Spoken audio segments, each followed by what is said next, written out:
as we recognized that New Orleans, we talked about really when the levee broke, there was a giant sucking sound in South Mississippi, and that was the national media heading west. It's true.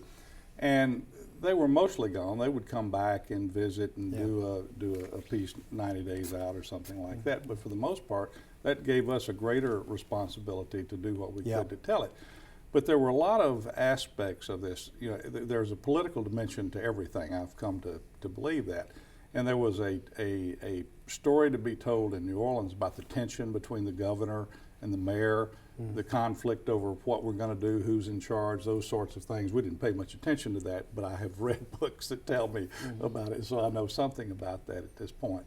So that was going on, and we had plenty to say grace over, so we're not trying to make comparisons with Louisiana. But speaking to what happened in Mississippi, going back to who we think we are, the ethos of the region is that we're strong and we're going to survive, and we saw ourselves as survivors and not in any other light, I think, from early on. The governor and the first lady, you know, forget about whatever your politics are. I don't care whether you're a Democrat or a Republican or any of that. Haley Barbour was a difference maker. He stood tall. His wife worked in anonymity, did good deeds, and people, even though it was in anonymity, it was eventually known, it was seen and understood in quiet ways that there was a capacity in caring. The government eventually came and did a good job, and we're grateful for all the money that we got that the people of America gave to us.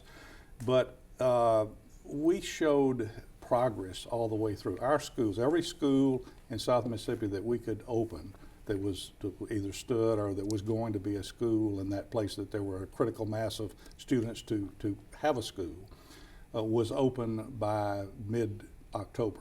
Pretty phenomenal stuff.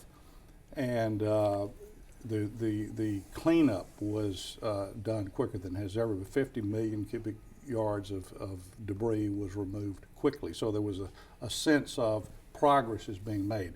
The charrettes that were the biggest that have ever been held in the history of the world, architects, engineers, city planners from around the world, but certainly the best in our country, came to Biloxi and planned for every city on the coast. There was immediately a sense of, we're doing something about this. We're going to fix it. We're going to rebuild the bridges. We're going to make the roads right. And we're going to go back, and I know it was a phrase that may have been overused, but we're going to rebuild bigger and better. The codes are going to be stronger. The buildings that are rebuilt are going to stand against the next storm, or they're not going to be built where buildings shouldn't be built because they're going to be knocked down by 34-foot surges. A lot of decisions, smart decisions, were made.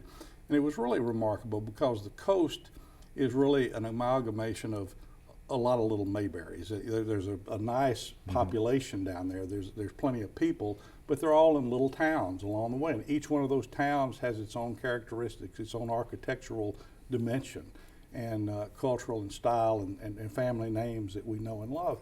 So this sense of holding that together was at the core of everything that was done. So I think the Mississippi part of this was really well done early. You know, it's fallen apart some on the margins, like you get away from 9/11 and some of those feelings that you had then, and we're now 5 years away, and a lot of other problems have happened.